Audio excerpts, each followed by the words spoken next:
ಸೂರಜ್ ಮೇಲಿನ ಆರೋಪಕ್ಕೆ ನಾಯಕರುಗಳು ಏನಂತಾರೆ, ಕಾನೂನು ಪ್ರಕಾರ ಏನಾಗಬೇಕಾಗತ್ತೋ ಅದೇ ಆಗತ್ತೆ ಅಂತೇಳಿ. ಫಸ್ಟ್ ಆಫ್ ಆಲ್ ಇದರ ಬಗ್ಗೆ ಕಾನೂನು ನಮ್ಮ ಹತ್ರ ಕೇಳಬೇಡಿ, ಕೇಳೋರ ಹತ್ರ ಕೇಳಿ, ಯಾರಿಗೂ ಇದಕ್ಕೆ ಉತ್ತರ ಕೊಡೋಕ್ಕಾಗ್ತಾ ಇಲ್ಲ. ಒಬ್ಬೊಬ್ಬರು ಒಂದೊಂದು ಹೇಳಿಕೆಯನ್ನು ಕೊಡ್ತಾ ಇದ್ದಾರೆ. ಇದು ಅಸಹಜ ಲೈಂಗಿಕ ದೌರ್ಜನ್ಯ ಅಥವಾ ಲೈಂಗಿಕ ಕ್ರಿಯೆ. ನೋಡಿ, ಇದು ಸುಪ್ರೀಂ ಕೋರ್ಟಲ್ಲಿದೆ ಈಗಲೂ ಕೂಡ. ಈ ಕೇಸ್ ಇದೆಯಲ್ಲ, ಗಂಡು ಗಂಡು ಹೆಣ್ಣು ಹೆಣ್ಣು,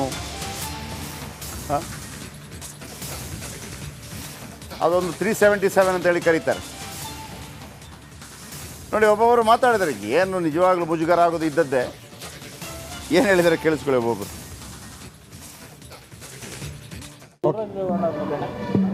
ಏನು ಗೊತ್ತಿಲ್ಲ, ಪತ್ರಿಕಾ ವರದಿ ಮೇಲೆ ನಾನು ಹೆಂಗೆ ಹೇಳಿ, ಅದೇನೋ ಕಂಪ್ಲೇಂಟ್ ಕೊಟ್ಟಿದ್ದಾರೆ.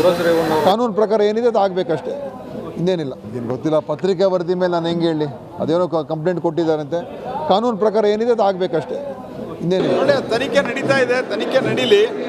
ಮತ್ತು ಯಾರು ತಪ್ಪು ಮಾಡಿದ್ದಾರೆ, ಅದು ರೇವಣ್ಣ ಇರಲಿ, ಸೂರಜ್ ರೇವಣ್ಣ ಇರಲಿ, ಯಾರೇ ಇರಲಿ, ಅತ್ಯಂತ ಕಠಿಣವಾದಂಥ ಕ್ರಮ ಅವರ ಮೇಲೆ ಆಗಬೇಕು.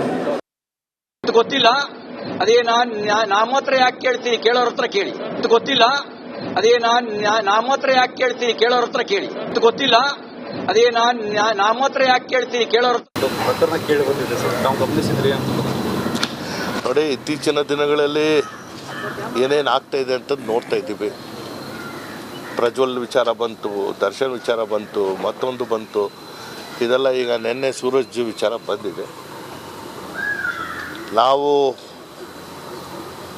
ಆ ವ್ಯವಸ್ಥೆ ಮೇಲೆ ನಂಬಿಕೆ ಇಡಬೇಕಾಗುತ್ತೆ. ಸತ್ಯ ಸಂಗತಿಗಳು ಹೊರಗೆ ಬರಬೇಕು. ಸಂತ್ರಸ್ತರಿಗೆ ಏನು ನಾವು ಸಹಾಯ. ನಡಿ, ಈಗ ಶುರು ಮಾಡೋಣ.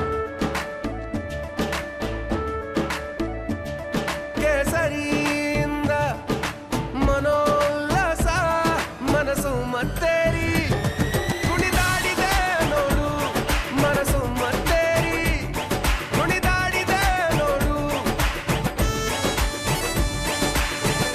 ಕ್ಷಣ ಕ್ಷಣವೂ ಆಚರಿಸಿ ಕೇಸರಿ ಹಬ್ಬ.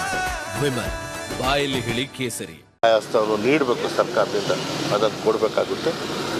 ಅದರ ಜೊತೆಗಾಗಿ ಇವತ್ತು ನಡೆದಿರುವಂಥದ್ದು ಒಂದು ಕೆಟ್ಟ ಒಂದು ಸಂಸ್ಕೃತಿಯ ಒಂದು ಬೆಳವಣಿಗೆ.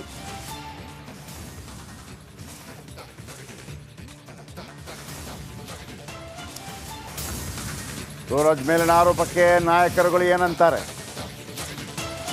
ಕಾನೂನು ಪ್ರಕಾರ ಏನಾಗಬೇಕಾಗತ್ತೋ ಅದೇ ಆಗತ್ತೆ ಅಂತೇಳಿ. ಫಸ್ಟ್ ಆಫ್ ಆಲ್ ಇದರ ಬಗ್ಗೆ ಕಾನೂನು ನಮ್ಮ ಹತ್ರ ಕೇಳಬೇಡಿ, ಕೇಳೋರ ಹತ್ರ ಕೇಳಿ, ಯಾರಿಗೂ ಇದಕ್ಕೆ ಉತ್ತರ ಕೊಡೋಕ್ಕಾಗ್ತಾ ಇಲ್ಲ. ಒಬ್ಬೊಬ್ಬರು ಒಂದೊಂದು ಹೇಳಿಕೆಯನ್ನು ಕೊಡ್ತಾ ಇದ್ದಾರೆ. ಇದು ಅಸಹಜ ಲೈಂಗಿಕ ದೌರ್ಜನ್ಯ ಅಥವಾ ಲೈಂಗಿಕ ಕ್ರಿಯೆ. ನೋಡಿ, ಇದು ಸುಪ್ರೀಂ ಕೋರ್ಟಲ್ಲಿದೆ ಈಗಲೂ ಕೂಡ. ಈ ಕೇಸ್ ಇದೆಯಲ್ಲ, ಗಂಡು ಗಂಡು ಹೆಣ್ಣು ಹೆಣ್ಣು, ಅದೊಂದು 377 ಅಂತೇಳಿ ಕರೀತಾರೆ. ನೋಡಿ, ಒಬ್ಬೊಬ್ಬರು ಮಾತಾಡಿದರೆ ಏನು ನಿಜವಾಗ್ಲೂ ಮುಜುಗರ ಆಗೋದು ಇದ್ದದ್ದೇ. ಏನು ಹೇಳಿದರೆ ಕೇಳಿಸ್ಕೊಳ್ಳಿ ಒಬ್ಬೊಬ್ಬರು.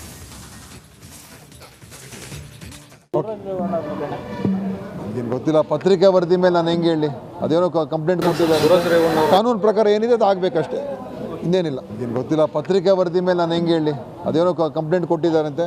ಕಾನೂನು ಪ್ರಕಾರ ಏನಿದೆ ಅದು ಆಗಬೇಕಷ್ಟೇ, ಇನ್ನೇನಿಲ್ಲ. ಒಳ್ಳೆ ತನಿಖೆ ನಡೀತಾ ಇದೆ, ತನಿಖೆ ನಡೀಲಿ. ಮತ್ತು ಯಾರು ತಪ್ಪು ಮಾಡಿದ್ದಾರೆ, ಅದು ರೇವಣ್ಣ ಇರಲಿ, ಸೂರಜ್ ರೇವಣ್ಣ ಇರಲಿ, ಯಾರೇ ಇರಲಿ, ಅತ್ಯಂತ ಕಠಿಣವಾದಂಥ ಕ್ರಮ ಅವರ ಮೇಲೆ ಆಗಬೇಕು. ಇದು ಗೊತ್ತಿಲ್ಲ, ಅದೇ ನಮ್ಮ ಹತ್ರ ಯಾಕೆ ಕೇಳ್ತೀನಿ, ಕೇಳೋರ ಹತ್ರ ಕೇಳಿ. ಇದು ಗೊತ್ತಿಲ್ಲ, ಅದೇ ನಮ್ಮ ಹತ್ರ ಯಾಕೆ ಕೇಳ್ತೀನಿ, ಕೇಳೋರ ಹತ್ರ ಕೇಳಿ. ಇದು ಗೊತ್ತಿಲ್ಲ, ಅದೇ ನಮ್ಮ ಹತ್ರ ಯಾಕೆ ಕೇಳ್ತೀನಿ, ಕೇಳೋರ ಪ್ರಕರಣ ಕೇಳಿ ಬಂದಿದೆ ಸರ್, ನಾವು ಗಮನಿಸಿದ್ರಿ ಅಂತ. ನೋಡಿ, ಇತ್ತೀಚಿನ ದಿನಗಳಲ್ಲಿ ಏನೇನು ಆಗ್ತಾ ಇದೆ ಅಂತ ನೋಡ್ತಾ ಇದ್ದೀವಿ. ಪ್ರಜ್ವಲ್ ವಿಚಾರ ಬಂತು, ದರ್ಶನ್ ವಿಚಾರ ಬಂತು, ಮತ್ತೊಂದು ಬಂತು. ಇದೆಲ್ಲ ಈಗ ನಿನ್ನೆ ಸೂರಜ್ ವಿಚಾರ ಬಂದಿದೆ. ನಾವು ಆ ವ್ಯವಸ್ಥೆ ಮೇಲೆ ನಂಬಿಕೆ ಇಡಬೇಕಾಗುತ್ತೆ. ಸತ್ಯ ಸಂಗತಿಗಳು ಹೊರಗೆ ಬರಬೇಕು. ಸಂತ್ರಸ್ತರಿಗೆ ಏನು ನಾವು ಸಹಾಯ ಹಸ್ತವನ್ನು ನೀಡಬೇಕು ಸರ್ಕಾರದಿಂದ, ಅದನ್ನು ಕೊಡಬೇಕಾಗುತ್ತೆ.